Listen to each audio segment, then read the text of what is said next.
Hello, everyone. My name is Marquis Diamond. I wrote a post on Facebook earlier today, and I know a lot of people don't like to read, so I guess I wanted to do a video to try to also get this issue out there regarding the Mike Brown decision,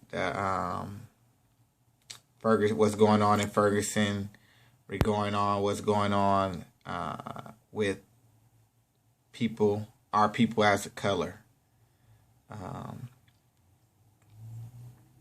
First, I want to start off with that I understand that we're upset and we're enraged at what's going on. But I also want people to know that, to me, this is not a black issue. This is a human problem that we have.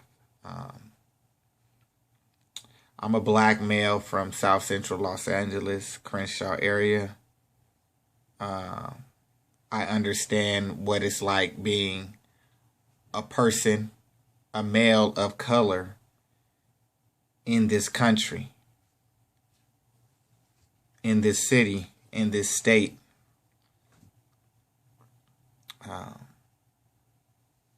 I know the struggles we have with injustice. But another note I wanted to touch on was anyone placed in a power position, a power of authority to uphold the law of the country, of the state, of the city, of the municipality, should be held accountable for any negligence of their action regardless of their race, regardless of race. If you are to govern the people and you take that responsibility on, then there should be repercussions for being negligent of your duty. So as a people, we have the right to be upset, infuriated, furious, enraged regarding the decision that was made by the governing laws of Ferguson. But as a black community, we also have to understand that that's not solely a black issue. It's a human issue.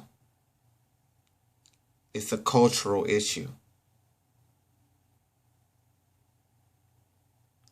In cities, Chicago, Los Angeles, Louisiana, New Orleans, Baton Rouge, Houston, all over this country, men of color, women of color are dying on a day-to-day basis due to injustice. If they're not dying, they're being harmed, they're being hurt, they're being injured.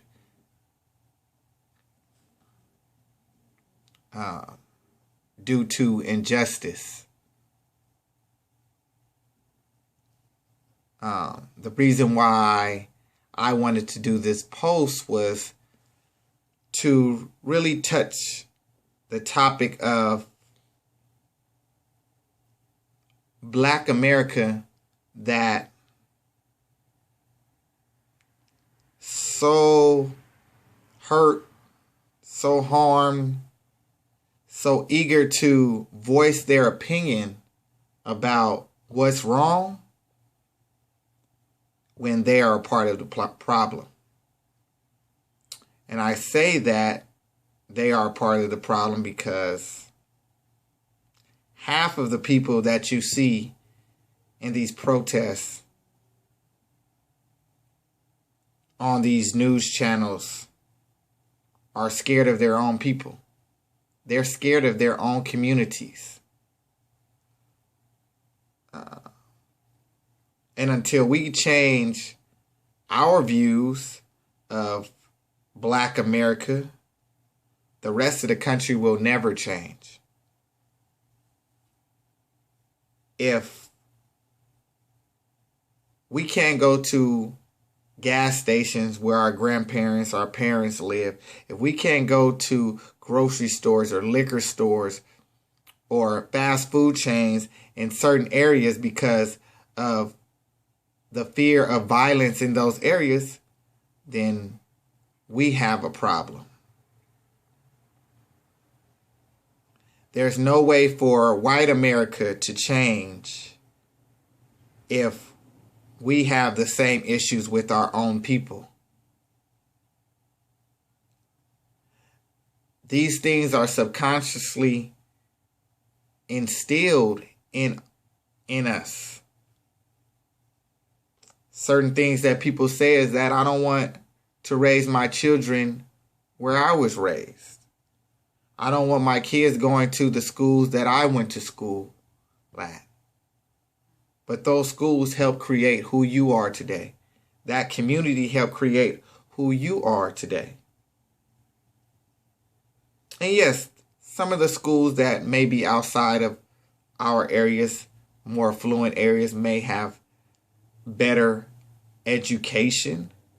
But they have better education because those communities support the school. Those communities fight to make sure those schools have the proper resources. Those communities give back to the schools to make sure they have the proper resources and tools to make sure the children of that school can flourish. The one thing that we do as people, as Black people, we decide that when we make it, when we get to a point where we feel we are financially stable enough to move, we will move from our communities and never look back. We don't give back. We're petrified of our own areas.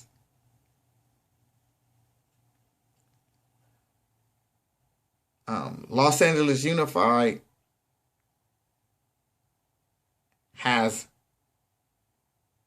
a lot of money, but they allocate their money depending on the return. It's an investment to them. They have to put money towards schools that produce.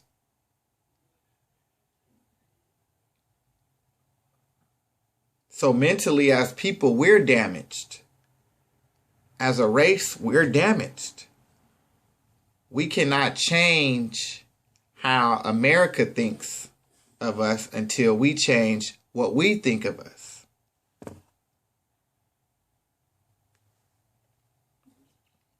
There's a thing that people are saying, "I'll boycott Black Friday." That's cool. And it's always good to hit them in the pockets. This is a capitalist society, and corporate America runs things. But we do have Black-owned businesses. If you want to get your Jordans for the 26th, there's Black-owned shoe stores. There's Black-owned fast food chains. There's Black-owned gas stations. There's Black-owned grocery stores that we can support. This movement can never start or transition into anything with any merit until we as a people reflect on ourselves. The voice comes from within us. Once we value ourselves, once we value our communities, once we put the money that we spend and patronize in other businesses back into our communities, then our opinion will have no merit. our voice will have no merit. All of these politicians and preachers that supposedly are the disciples for the black communities, they only come out for TV coverage. Ask them, when was the last time they attended any inner city games? Crenshaw, Dorsey, Washington, Locke, L.A. Jordan. When was the last time they met Challengers, Boys and Girls Club? Anything in Oakland, Skyline, Oakland Tech, anything in Sacramento, Oak Park, any of that, without there being some type of civil action or civil initiative going on. When was the last time your politicians strolled through anything through our communities without it being something involved with getting the next vote? As a people, we have to change. We have to change our thought process. We have to change our fears. We can't fear the next man. Because if we fear the next black man, if we fear the next Latino man, if we fear them, then white America will utilize our fear as a fear that they can use in any substance, any instance. So I was really putting this video out for all of the people that are complaining and talking about race and all that and just everything to that nature. And they discriminate against their own people. So I really want everyone to really reflect on themselves, reflect on how you react when black young males walk past you, how you react when you see a black young lady, how you react when you see a Latin male, how you react when you see someone with tattoos, the difference between a black or a Latin person with a tattoo, the difference between a white individual with a tattoos. We have to take some self-reflection and we have to take some pride in ourselves before anybody else will. So on that note, I want to say thank you for watching the video. Please reshare.